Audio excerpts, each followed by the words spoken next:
Today in the show, we're talking about the 2021 ABC sitcom, The Wonder Years, in this podcast's PrimeTime at the Parks segment, where we discuss sitcoms that shoot episodes in the Disney parks. When the Williams family decides to go on a family vacation, Kim suggests a road trip to Austin College, and Dean proposes a stop at Disneyland. And after meeting up with some old bandmates, Bill reflects on his life choices.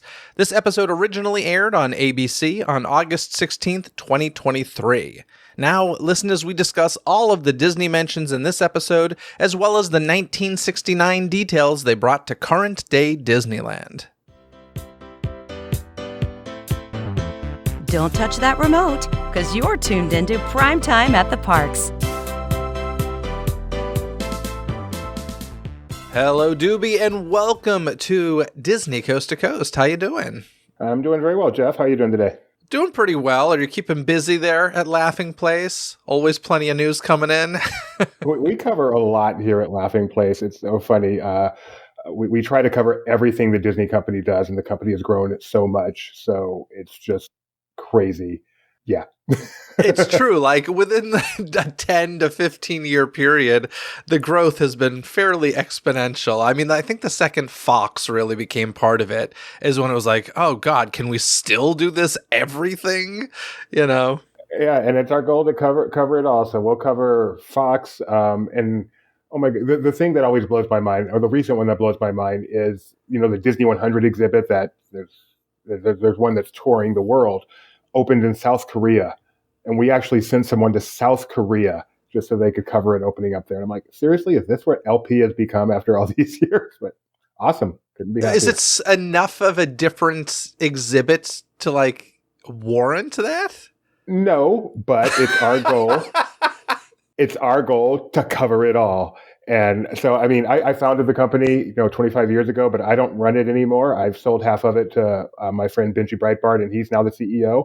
And it's important to him that we cover everything. And we've got people on, I can't even imagine what his spreadsheet looks like. We've got people all over the place, all the time. And that's our goal. And, it's fun. It's fun. That's for sure. That's amazing. So today we are talking about The Wonder Years for a PrimeTime at the Parks segment. Of course, PrimeTime at the Parks, we look at the sitcoms that shoot in the Disney parks. And this is not The Wonder Years that you might know and love from the 1980s. This is from the 2021 version of The Wonder Years, ran until 2023. This ended up being the series finale, although that was not the intention. It was supposed to be the season 2 finale. Ended up becoming the series finale. And I did not watch the show regularly, I must admit. I don't think you did either, correct? Correct. Yeah, I had never seen it before I watched this episode. Okay, well, I gotta say, I really enjoyed it, and I actually had a very unique experience with this one. I saw it at an event at the Disneyland Opera House, and that's how I first saw it. And then there was a whole presentation about it that we can get into a little bit. But just not knowing anything else about the show and not even honestly being a fan of the show from the 80s, I really enjoyed this episode. I thought it was fun. Yeah, I enjoyed it too. I watched a few of the 80s episodes, but I wouldn't say I was a huge fan. I am a huge fan of Dule Hill, though, Magic Head from Psych. So when I turned on this episode and saw that he was one of the stars of the show, that really made my day. Yeah, Dule Hill, I am a West Wing fan, so I enjoyed his work on the West Wing.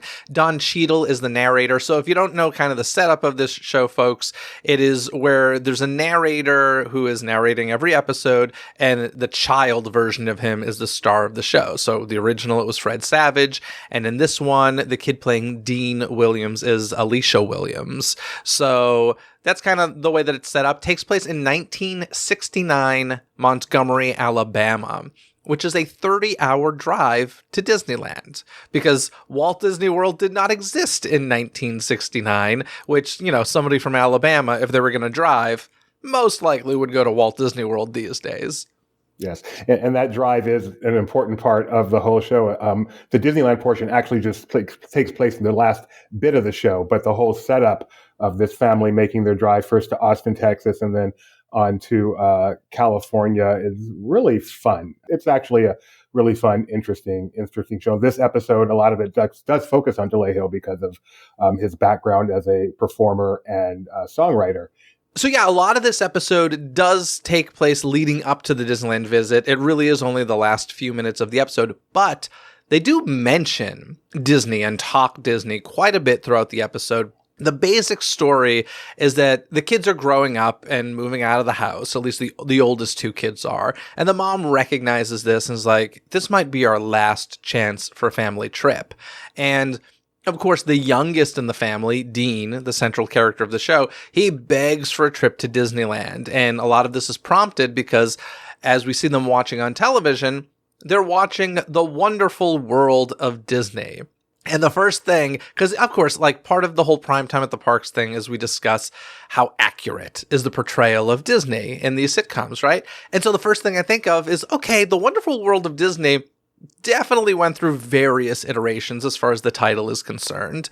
From 1961 to 1969, so this story takes place in 1969, the show is called Walt Disney's Wonderful World of Color. But in 1969, September, it became The Wonderful World of Disney, and that stayed that way until 1979. So we now know if this story takes place in 1969, it had to have taken place sometime between September and December of 1969. So they got it right. Are we sure it took place during that time period? Because they're going for a college visit. I was thinking maybe it would be before the fall, but maybe you're visiting a year ahead of time. Yeah, you can visit a college whenever. Actually, to be fair, that was so long ago for me, I don't remember. When do you visit colleges? I visited none, so I said, I'm going here, and that was that. So, okay, I will give it to you. It's the fall of 69, and they got spot on accurate with that. Yeah, and now that I think about it, the way they were dressed and stuff, they definitely had coats on and stuff. And it is the South, so if you have a coat on in the South, hey, fall, winter, I buy it. And, The Wonderful World of Disney, totally, late 1969. They're watching the show. We see the opening credits, which of course just gives you those feels. And the mom abruptly comes in because she's had this idea. We need to go on a family trip. Abruptly comes in the room, shuts off the TV. And let me just say, these kids react way better than I would have. Because if I was watching The Wonderful World of Disney at a time where VCRs and DVRs were not a thing, I think I would have had a fit. When you said it, I'm like, what's the big deal? You just rewind. And then, 1969. Not only is there no rewind, you'll be lucky if it even comes around in a rerun. I mean, my son has no concept of what I'm talking about when I say you've got one shot to watch this stuff and that's it. I'm always reminded of it when like the holiday specials come around on TV. And, these days you just have like the DVD collections and they're all on streaming and stuff like that. But it was such an event thing for people. It was like, nope, Rudolph is on this one night of the year, and, this is when you're watching it. It's crazy to think about. Times have definitely changed. And you know what? In some cases for the better. So that's nice. But, the daughter mentions in the story that she wants to check out a college in Texas. And she's going to be getting a scholarship there, it sounds like. So they're like, oh, yeah, that makes sense. That makes sense. And as I said, the son wants to go to Disneyland. And he has to, convince them because he does make the point Austin is 1,300 miles from California. So in kids' logic, it's like, we're halfway there, right? More than halfway. Right next door. And of course, Dad's like, we are not going to Disneyland. He empties his piggy bank. He brings out his piggy bank and dumps it all on the table. And that seems to convince Dad that kid is serious about this. Let's make this happen. It was actually, and then the dad lets him keep $5. That was actually a pretty poignant moment. It was actually a great moment. I'm glad you brought that up because, yeah, exactly. He brings out literally a piggy bank, one of those ones that you drop the coins in. You can hear the coins jingling. He opens it up, dumps everything out in this. He pauses for a moment and then he continues. And it actually made me laugh out loud at that moment. I thought it was funny. But I did think that thing that you just mentioned, the dad gives him $5 back. And I think he had less than $20 in this piggy bank, right? And he even acknowledges, he's like, listen, it's not going to cover a lot, but it'll cover something. And I don't know, it was just kind of a sweet moment where the kid's willing to pitch in for this dream of his.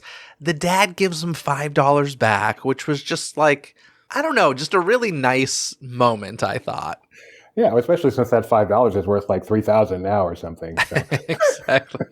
It was special. And I love the fact that the kid, I realize he's a star of the show, but the kid's the one that's driving this. The family they're talking about vacationing, I think, at a river or something. And the kid's like, no, I've been watching Wonderful World of Disney nonstop. He makes this happen. It was really cool. That's my life. One thing I would be curious to go back and see, like rewatch or watch the series and see, and I doubt that this is the case, but I wonder if there are any nods to this kid being a Disney fan at all, because it always drives me a little crazy, although I understand why it happens, but you'll be watching a show and all of a sudden one episode, a character's obsessed with something. It's like, where's this been for the last couple of years? So I'd be curious if there are just little nods to a Disney fandom anywhere within the series for him. That would be an impressive setup if they did that. I'm sure you're right that is not the case. This has come out of nowhere. You know, it was one of the best setups ever in a sitcom. I not binged, but over the course of a couple of years, watched the entirety of Roseanne. And something in the last episode, a payoff in the last episode, is introduced. I believe it was in episode 3 of the entire series. Really? Yeah, it was about her being a writer, and she mentions I think it's episode 3. It's early on if it's not episode 3. She mentions how like that's a dream of hers, but you know, she had a family and her dream went off course and stuff. And then at the end of the series, we find out she's a writer and this was all being written by her. And I was just like, damn. And I knew that when I was watching because I'd like seen the final episode already. So when she mentioned that dream of being a writer so early on, I was like, oh my gosh, like this was set up that long ago.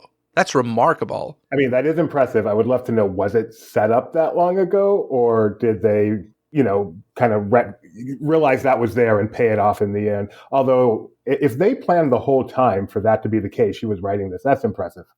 It was probably they just remembered it, but it was a small moment. It wasn't like a whole storyline for an episode. It was very impressive. I don't think my guess, if somebody listening is a fan of the show and watched the whole series, please call in, write in, let me know whether or not there's any other nods to Disney in the series before this episode.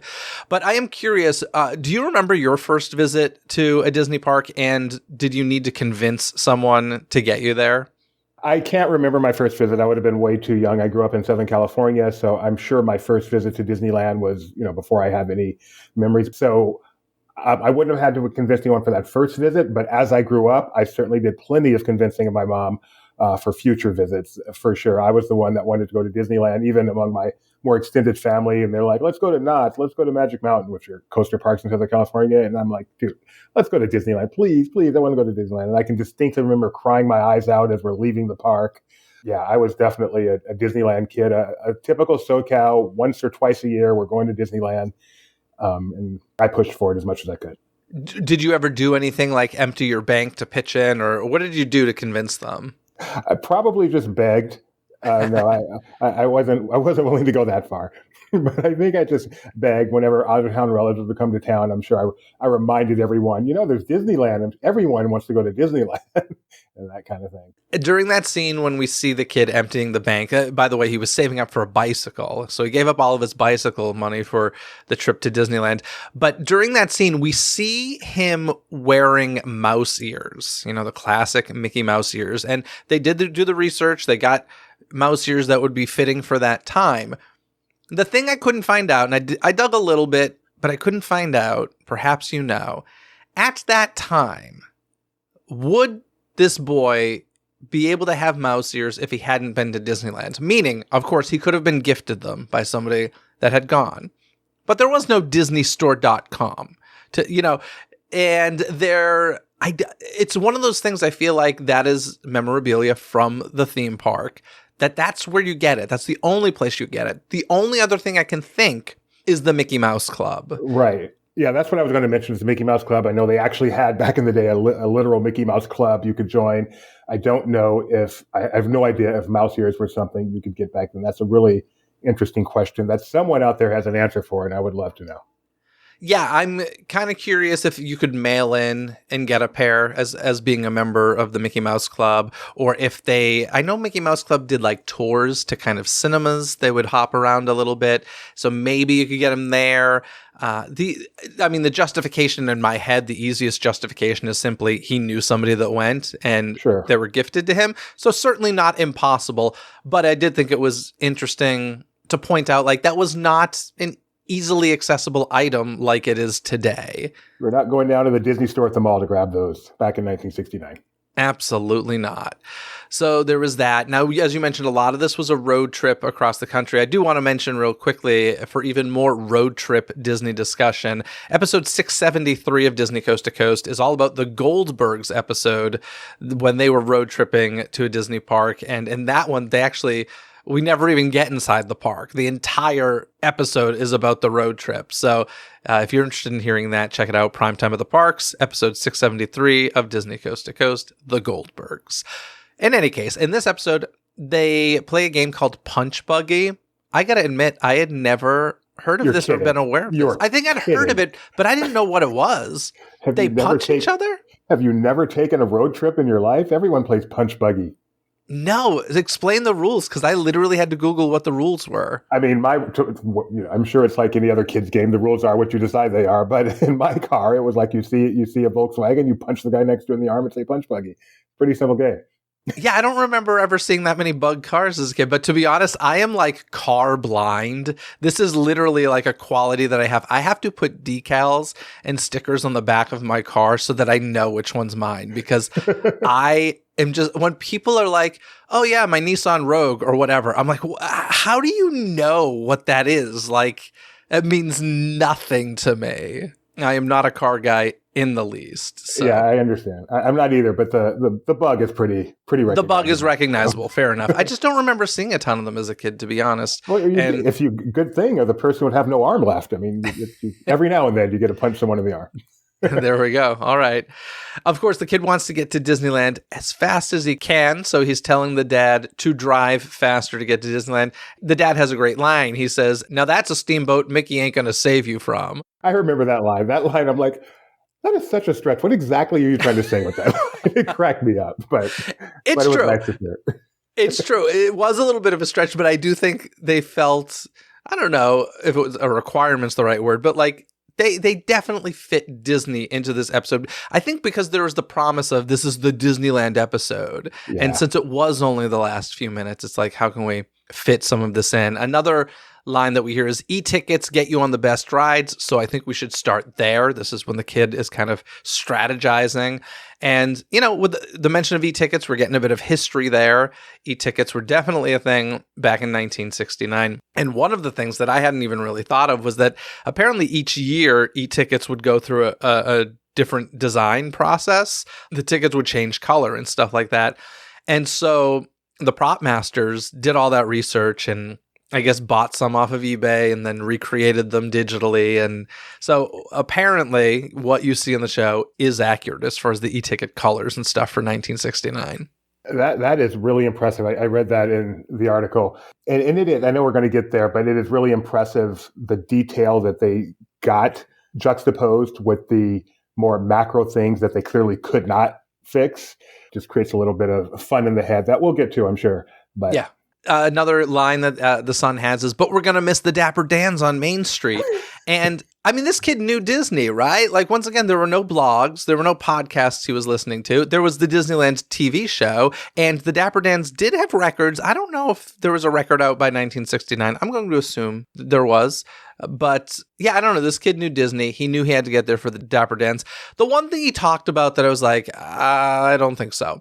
He talked about, you know, one of the characters had gone missing, for lack of a better term, or walked away. And it's like, no, we all got to get to Disneyland together. We need all 5 of us there for the discount at Disneyland.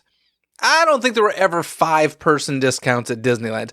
I could be wrong, but that seems pretty small for a group discount. I agree. That maybe it was just his line to try to keep everybody together. He wasn't even buying it himself. It's true. It was just a lie to get everybody there together. Get in the car. We're getting to Disneyland. And he does, you know, it does look at one point like they're not going to get there. You know, the car has some problems and ends up in a mechanic. It's not going to be fixed fast enough. And the kid has a bit of a tantrum, and he just screams, "It's never about what I want." And it's right. Like, this is something, even as a newbie to the show, right? It's immediately made clear, and a very funny joke at the beginning, like the first scene of the episode where the two older kids are leaving the house. Like, so sorry, Mom. We can't stay for dinner. We have these plans, yada, yada. And the parents are at the table and they're like, sometimes it's nice just to have a quiet night alone or something like that. And then they pan to the youngest kid who's sitting there at the table with them. So like it's set up. This is a forgotten kid, right? It's the youngest in the family. Sure. So that line, it's never about what I want. And, he rightfully throws a tantrum, and the mom recognizes that. The daughter got to go to Texas to check out the school. The dad visited his old band, and now they vow we're all going to drive in shifts overnight to get him to Disneyland. It is a wonderful moment. It certainly serves the story, and I'm sure it's the truth. Nevertheless, had I said such a thing in my house, it would not have had as wonderful a result. I'm sure my mom would have made extra clear how often I get what I want as I slowly sulk back into the couch and shut up for the rest of the day. Just saying. It's a very, very fair point. I will give you that. As I've had to do every now and then with my own child. It's never about what I want. What about this, and this? So shut your mouth. Anyway, go on.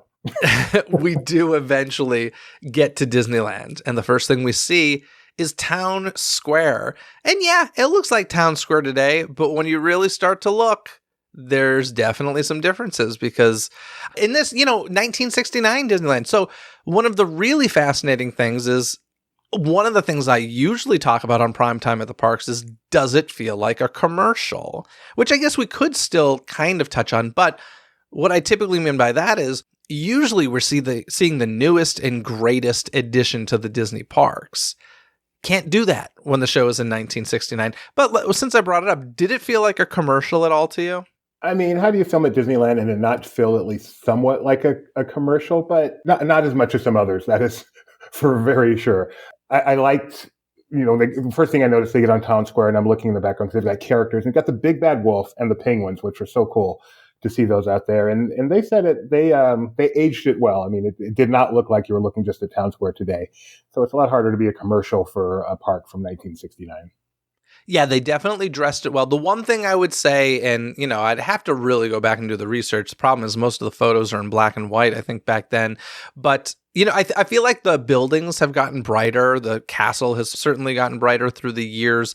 But, even Mickey Mouse had a different costume, and they tailored that costume to 1969 Mickey Mouse. The yellow bow tie isn't just a bow tie. It has like this ribbon hanging off of it. If you look at his white gloves, it's 5-finger white gloves. Like it's a hand in a white glove. It isn't 4-finger puffy Mickey glove that we know of today. The thing I'm not certain about, and I have a gut feeling here, but I couldn't really confirm or deny this, is the Mickey head, although it's not 2023 head, it didn't feel like 1969 head, because I feel like back then they were like scary and really different. There are definitely some of those older heads that are terrifying. I wouldn't know when it transitioned from terrifying to something you could actually show your child without them running away. So, but the fact that they didn't just use today's costume, it's very impressive. And that's just one example of the places where they did clearly age stuff, which is really impressive. But like you said, the buildings are brighter. The castle looked like it looks today, and the castle did not look that way 20 years ago, let alone 1969. The Matterhorn, again, I really feel like it's changed its look over the years. So there are quite a few things that you only can do so much. The funniest one to me is, they're boarding the Matterhorn. They've got the Matterhorn cast members wearing an old costume, which is really cool. But then the gates open up, and that one just hit me like over the head, because the gates are such a relatively recent thing. But the gates fly open, and then they get in the Matterhorn, where it's each individual seat. Whereas back in the day, you had your partner sitting right between your legs. So those two really struck me. Not that I expect them to ever be able to do anything about that, but as a Disneyland fanatic, it's like, that's not 1969. Yeah, like we said, the costumes, the set dressing they can do, but when it came into the infrastructure in 1969, correct me if I'm wrong, I think the sky buckets would have been going through the mountain. Of course, yeah, that didn't go away until the 90s, and it started in the 50s, so the sky bucket most definitely would have still been there. Yeah, so we don't see that when they do a wide shot. From what I understand, they shot this between Christmas being taken down and Disney 100 being put in. So there was kind of this window, and apparently the castle still had some snow on it, and they had to digitally remove some of it to make it fit, not Christmas time.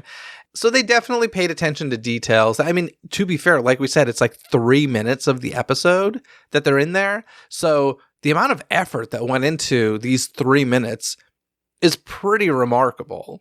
Oh, it's I mean, I'm not meaning to criticize at all. It's very, very impressive. But what it also does makes me that much more impressed by something like That Thing You Do, where they also had to age the park, I guess, back into the 60s as well, although that's probably a 20-year-old movie by now. But they actually did go that extra mile. They put a fake Matterhorn car on the Matterhorn, which you expect for a feature film, not a sitcom. But it just makes that all the more impressive that they went the extra mile to even make the macro stuff feel aged, not just the set dressing. Did they really? In That Thing You Do, they put an old ride vehicle? So my understanding of what they did, and hopefully you'll do this and you'll get the whole story, but my memory, I mean, I had friends at the park that day, was they put like a cardboard cutout over the Matterhorn so that from, as you're filming it, it looks like it's the classic car. Because back in the day, it wasn't, not only was it individual seats, it was just one car. It wasn't a tandem of cars back then. So it looks like it's a classic Matterhorn car. That's how I heard it was done. I don't even remember seeing the movie, but I know they did not just in the movie show just the standard modern day Matterhorn car. Wow. And if I remember correctly, it's a very quick clip in that movie as well. Like that. So, yeah, that's very impressive. It's wild. You mentioned the Big Bad Wolf on Main Street. You mentioned Mary Poppins Penguins on Main Street, or Main Street Town Square, and Mickey in the new old costume. Did you happen to catch the Dapper Dans on their 4-person bicycle riding by? I did. I saw the Disneyland band coming down Main Street, but I missed the Dapper Dans. Yeah, so at one point, a very quick moment, that 4-person bicycle, we see it riding by, and that's something, I don't think it's been officially retired, but it is not common at all. I wonder if they even train the Dapper Dans on that anymore, to be completely honest. Yeah, I wonder that too. And I wonder, if it's not officially retired, was that the actual bicycle that's still backstage somewhere? Was that the actual Dapper Dans? I can't imagine that's the case. But yeah, now I want to know the logistics of bringing that bike out there and having the Dapper Dans on there. You mentioned the Matterhorn stuff. As you said, the ride vehicle with the individual seats is incorrect for 1969. But the cast member costumes were recreated specifically for this, which is pretty cool. And the teacups we see. Now, yes. The teacups were moved to the location that they're currently in 1983. So the original teacups would have been behind King Arthur Carousel at Disneyland, which they're not in this. To be fair, you could just be like, oh, well, the camera's not pointing in that direction. The thing that I think is kind of the giveaway is in 1969, those light up lanterns that hang above the teacups now. We're not there. It was just big open air space. So yeah, technically wrong, but okay. I noticed those lanterns. I don't trust my memory like I used to, but as soon as I saw them lanterns, I'm like, that just doesn't feel right. I don't think that's the way it was when I was growing up. So I'm glad you mentioned that. Yes, my gut was right there. Yeah, once again, we're getting nerdy. Most people won't notice these sorts of things and or care. And frankly, to be completely honest, I don't even care because of the care that was put into things like this next one, the Jungle Cruise we see. I caught the candy stripes, and it's cool because they only film it from the inside. So you never see it the top of the boat. I actually rewound so I can make sure you never see the top of the boat. So I'm guessing they just draped some candy stripes over the side, which was really cool. And then I read in the article that you pointed me to that they made sure to only show scenes in the background that would have existed in 1969, which is really going the extra mile. That was pretty cool. Yeah, so the scene that we see in the Jungle Cruise is like the savannah scene with the giraffes and such. And I mean, the Jungle Cruise has gone through a lot of changes through the years. When they shot this, it had just recently gone through a change, because Jungle Cruise did recently go through a change. But yeah, it's that red and white striped candy stripe awning, as you mentioned. These days, I think people might forget this, but Jungle Cruise used to be a nice cruise to go on. It wasn't until I think it was Indiana Jones Adventure was put in, that's when they really aged everything, and they're like, well, if we're going to have it next to this old temple, let's make this old as well. I mean, it's a pretty nice detail to fit in there, because once again, I like the lanterns above the teacups. I don't think most people would really care if they hadn't done that. For sure. They could have gotten away without doing it, but when I saw it, I'm like, that is so cool. And so I'm glad they went that extra mile. I think to the geeks like us who are like, this is less than perfect. I think that's a nice nod. Just like, we know it's less than perfect, but we're doing what we can, and here's one that we could do. Yeah, this fits our TV budget, you know. Did you happen to notice the balloons in the park? The balloons were the classic, just the the classic Mickey shape. Yes, the little Mickey balloons I grew up on as a child. That was really cool to see. Yeah, so it's the classic 3-circle Mickey balloons, and they still have those in the park today, but today in the park, you don't get them without that clear outer balloon. So it's, the Mickey balloon is inside another balloon, essentially. And we don't get that the normal way anymore. And that's every balloon we saw. And there were a lot of balloons in this episode. They were either really inexpensive or this was exaggerated. I don't know which was the case. Someone's making money on classic Mickey balloons. I also noticed the retro popcorn stand that they had. I can't remember if it was on Main Street. I think it was on Main Street. They had a popcorn stand, which was clearly not the way they are today. And then when they were waiting in line for the Matterhorn, a retro ODV cart with a lemonade it was shaped like a honeybee, I think, a honey pot with a little squirt thing I'm so bad at descriptions, but where you press the button and it comes out the bottom like a cooler kind of thing, but it was shaped like a honey thing, I believe. What did you say, ODV?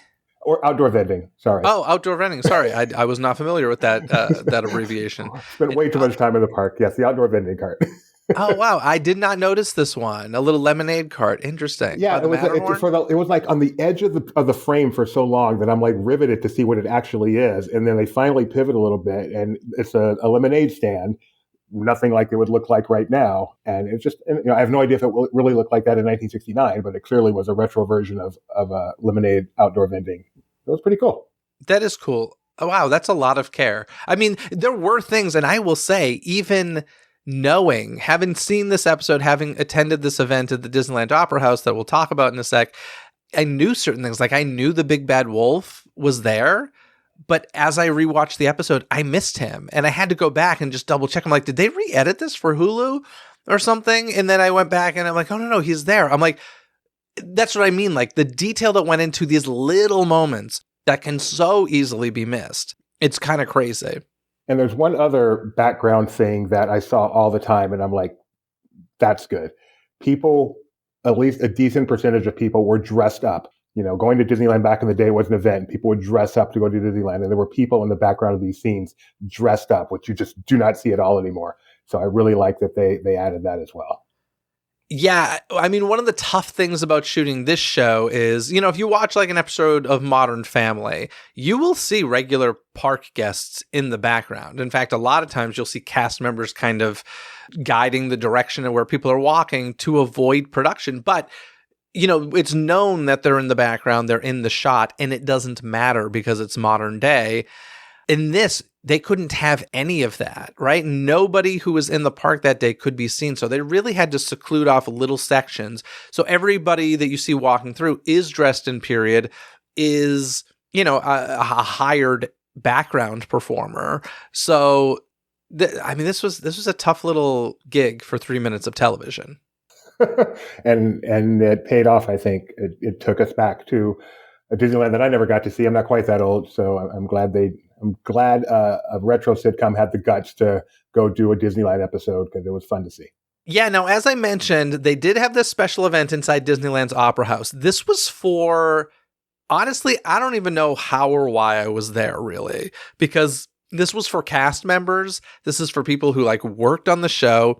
There's this group called Yellow Shoes within the Disney company, and it's kind of their in-house advertising agency, and they work with production. Whenever production wants to come to the parks, they work with this group called Yellow Shoes, and they're the ones who coordinate and make sure everything goes the way it needs to go.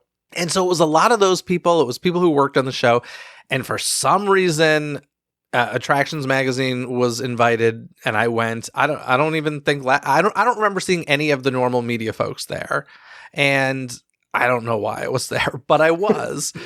And they screened the entire episode in the Opera House and then had a live panel discussion after with the director and the costume designer and production and some Yellow Shoes people. And it was really fascinating. One of the fun facts that came out of this was that they couldn't have churros in the episode because churros didn't come to the parks until 1985.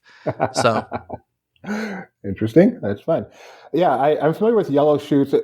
And specifically, you mentioned in your article it was hosted by someone named Princeton, and I pseudo know Princeton. I see him. He also hosts like the Disney Dreamers Academy events over at Walt Disney World, so I know him from there and his work on Yellow Shoes. Yeah, in the Opera House, they showed some of the props and costumes and stuff that they made for it. They even went as far as making the food containers and the signage, all 1969 specific. So it was pretty wild. It was pretty cool. Yeah, and it paid off. It's a fun watch. They did a good job. It was a fun show. Listen, like I said, I really enjoyed the episode. As of right now, this is the final Primetime at the parks. I've said that before, though, and new shows always pop up with them. I love it when the sitcoms go to the parks. I always love to see how they justify why these characters go to the parks. This one felt true to me, right? Like I felt like the kid was the perfect age. It was a time in which everybody was watching the Disneyland TV show, you know? And so it felt very real to me. Yeah, the only thing, and I just don't know, I'm not saying it's wrong, but I mean, was that, how many people were driving to Disneyland from Alabama in 1969? That seems like such an undertaking, but I guess that's just what you had to do. That was a thing back then. Yeah, I'd be curious to know too. I think the statistics were that it was, west of the Mississippi is who was going, where Alabama is east of the Mississippi, correct? Yes, okay, yes, I was going to say my geography is terrible, but I know it's much closer to Florida. So yeah, honestly, I think that's part of the reason why Walt Disney World existed was because they did show studies that most of their people were West Coast or west of the Mississippi. So there was kind of a need for something on the East, and that's why they started with the World's Fair and then eventually Walt Disney World. But yeah, I don't know how many people were driving. But that aside, it was a very organic. It was not forced at all. I'm sure doing all your reviews, you've seen some really forced instances, and this was not one of them that fit right in the show. I really enjoyed it. Is there anything else you would like to add about this episode or anything you would have liked to have seen in 1969 Disneyland that they didn't show? Given that we went to 1969 Disneyland, I want to see the rest of the park, but obviously they didn't really go to 1969 Disneyland, so that's a dumb question or a dumb comment. So no, they did a great job. I wish they could have got to the park about 15 minutes sooner, and we could have gotten even more out of it. But I'll take what we got. Can you imagine if they were like, so we have this really pivotal scene in Tomorrowland. Yellow Shoes is just like, we're going to have to green screen this. So speaking of, this is so far off topic of this episode, and I follow Sue Heck. I can't remember her actress's name. Oh, yeah, from the middle. She told a story of when they filmed was it Disney World that they filmed at? And they wanted to show them at Space Mountain and the line being like, the wait being like 75 minutes or something in them. And they wouldn't let them do it. They're like, we're not going to let you show, you may have talked about this, but we're not going to let you show it being this really long line at Space Mountain. So instead, they just have the camera on their faces as they arrive, and their faces is like, and she's like, that worked out so much better anyway. But it was just funny that Disney was not going to let them show it having a huge line at Space Mountain. Yeah, man, that's what you got to deal with when you're not only on ABC, but also shooting in their park. They're like, obviously want to paint it in the best light. I always love it when you just see characters walking around with like the souvenirs. And if you're in the Disney know, I think it was Home Economics or one of them where like everybody had a lightsaber. I'm like, those were like $200 each. That's $1,000 you got right there in lightsabers, So, that's the stuff us Disney nerds nerd out about. But it is always funny when you just look at, or even just, souvenirs and the food they buy. I'm like, oh my gosh, this was the most expensive trip ever for this middle class family. And then the unrealism of them, running from Space Mountain to Splash Mountain to Matterhorn and getting on all the rides right away. You're like, dude, you've just taken up your whole day right there. Let's be real. Yeah, it was the one, I think it was Step by Step. Yeah, it was Step by Step where they were trying to get, all the rides in a certain amount of time. And, we look back at that now and it literally can't be done anymore because of Lightning Lane and crap like that. But there was a time where that was possible. And don't get me wrong, it was a sitcom. It was stretched, but like, I'm sure you at some point, like me, had done the rope drop day and stayed till close and gotten in like everything, if not almost everything. Yeah, I can remember reading the unofficial guide. This is how you do it all, and make sure the first thing you hit the dark rides because you get them all knocked out first thing in the morning, and then you head over. Definitely. Another thing I have no idea, but as a Disneyland regular, I went to Disneyland multiple times per week from 1995 until I left there 2003 and moved to Florida. And I literally mean I was in the park more days than I wasn't. Just as a guest, never worked there. But so I see shows of various types filming there. And it's kind of fun sometimes to see them when they're not filming. Some of those actors are like the nicest people in the world. And it's really cool to just be in the park on those days and be able to say hi to them. I don't know if you remember the show Disneyland Inside Out that used to be on Disney Channel starring Brianne Leary and J.D. Roth. But I can remember them filming a Disneyland episode there and getting to talk to JD and Brianne, and then the next day they actually saw me and yelled out to me, and that's still like such a cool memory to me. So it's fun, it can be a pain in the butt a little bit for the guests, but it's also fun for the guests, and especially with some of those shows, and if the people are particularly nice, you get to meet some actors while they're filming in the show, and then be able to say, "I was there when they filmed that." I don't know how that worked out for people for this one, but it is kind of a cool thing. I'm very glad they do this, and I'm glad that they don't just shut the park somehow or something, that it just becomes a part of the park day. One of the more fun things. Yeah, that is very much a stipulation. Whenever a show comes to Disney and is like, we want to shoot in one of your parks, it's like, great, we'll accommodate you the best we can, but we're not shutting down the park.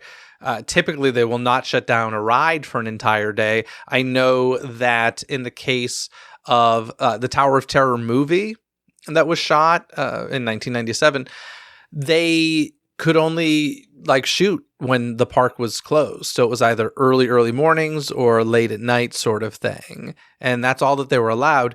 During these daytime visits for these shows, it's like, okay, you can shoot, but there will be regular guests in the park. So you're either going to be shooting in a very small corner, or if you're doing a wide shot, you're going to see regular guests. So yeah, I mean, that would be devastating, right? If they had to close the parks. Can you imagine you go on vacation? We're closed today because the Wonder Years is shooting. No. I just came back from Aulani for the first time in Hawaii, Disney's hotel in Hawaii. And I've been reading a bunch of stories. American Idol films there every year. And people talking about what's it like to be at Aulani when American Idol finishes? Does it really give them? We're like, no, Disney actually does a really good job. Their whole production does I don't know if it's Disney, but the whole production does a really good job of just staying out the way and making sure this is still the guest experience is the most important thing. So you get the upside without the downside, really. Absolutely. And here's the other thing that we got to remember. You said you grew up in Southern California. I've lived here a long time. Production, we're not that excited by it. But somebody visiting from anywhere else outside of a place that normally has production, it's very exciting. So even if your favorite ride is closed down for, say, 4 to 6 hours of the day, you're like, but I'm seeing this TV show be shot. Like, it doesn't even matter if it's a show you watch or not. It's just like, it's quote unquote famous people and they're shooting a movie or a TV show. Like, that's very exciting for most people. So it's kind of a bonus, honestly, even if it's a bit disruptive. Yeah, especially with the minimization of the disruption, it becomes, I think, a net positive for guests, which is great. Yay. And then they get the free publicity out of it and everybody's happy. Yeah, and I was at a taping for one of the Christmas parade things, and they were doing a concert on a stage in front of Sleeping Beauty Castle.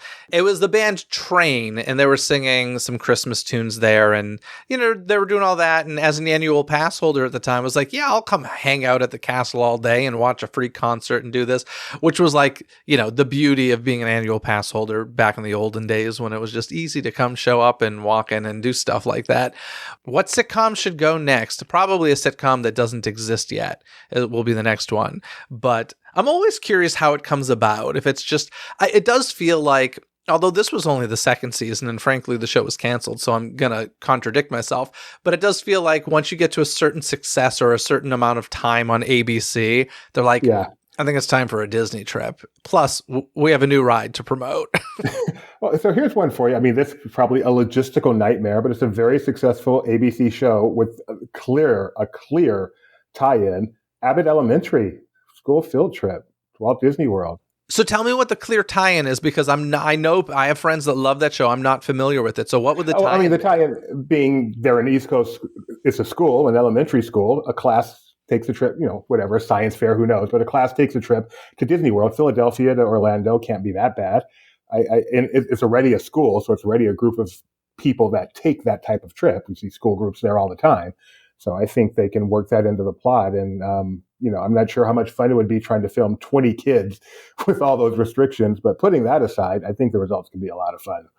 Okay. As someone who's never seen that show, here's what I want. I want, for the next season, I like episode 1, they plant this seed of, hey guys, we're doing this school fundraiser and we're going to raise money, but they don't really tell them what they're raising money for. They're just like, it'll be a good team building sort of thing.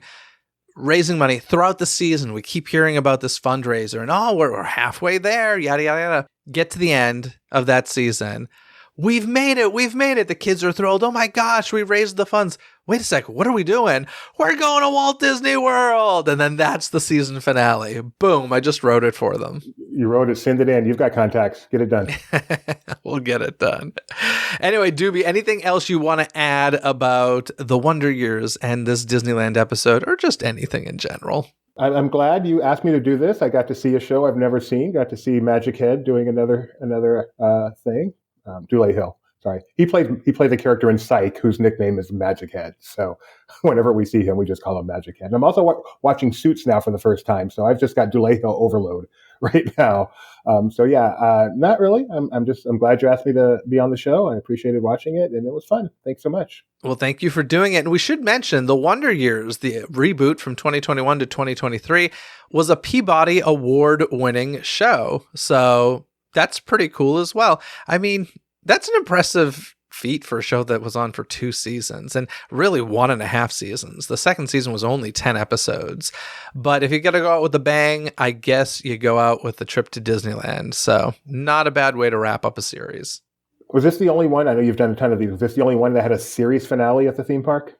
I'm pretty sure. Yeah. But as I said, this was an accidental series finale. I need to go back and listen to your episodes, because I'm sure it's been fun to see the evolution. Like early on, especially when I talked to people who worked at the parks, they were much more permissive in what they would allow these shows to do. They would allow them to do things that guests aren't supposed to do, like, stand up on a ride, things like that. And then somewhere along the way, they're like, no, you may not do that. Guests can't do that. We can't show you doing that on TV. So I'm sure listening to your stuff over the years, you probably caught a lot of that. Well, one of the things that was really interesting about doing this Primetime at the Park series is when it started, it was like a nostalgic look back, right? Like it was looking back at Full House and Step by Step, like shows I grew up with, and having just kind of this fun nostalgic look. And then as I continued doing it, like new series started doing it. And just me as a completionist, I was like, we're discussing every single sitcom that's shot in a Disney park. Of which, listen, there are a handful. It's not like it's this major feat. I think there's like a dozen of them or something. But it's been fun to be like, okay, like it was fun to look back. It's also really interesting to see how it has changed through the years. And interestingly, I will say, I feel like some of the older ones felt more like commercials than the newer ones. Really? That's very interesting.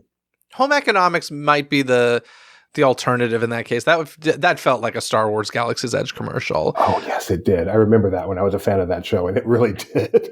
Yeah. But yeah, the older ones often felt like, and you always had like the golden shots in the old ones with the Splash Mountain, which, now it's history, right? Like Splash Mountain doesn't exist in the States anymore. So yeah. When are we gonna get a sitcom going on Tiana's Bayou Adventure? I'm kind of surprised it hasn't happened yet. It's been open for a while now in Florida. It's got to be coming, because that's still the iconic shot, even if it has a different theme now. Absolutely. Well, Doobie, thank you so much for coming on the show. Have a great rest of the day. Thank you very much for having me. I appreciate it. Thanks for tuning into this episode. If you enjoyed these discussions about sitcoms that shot in the Disney parks, be sure to check out the Primetime at the Parks link in this episode's description for the complete series. Don't miss any future episodes of this podcast by subscribing and following Dizney with a Z, coast to coast on your favorite podcast app, where episodes are available 24/7. This episode has been executive produced by Jeffrey Riccio. Gain rewards like Jeffrey, including access to never-before-heard episodes and live-stream Ask Me Anythings, by visiting the Patreon link in this episode's description. Until next time, anything you need can be found in this episode's description, from the DCTC hotline where you can leave a voicemail and be heard on a future episode, contact info to reach me, some free gifts from me to you, and so much more. So be sure to check out this episode's description. Other than that, folks, have a magical day. Bye!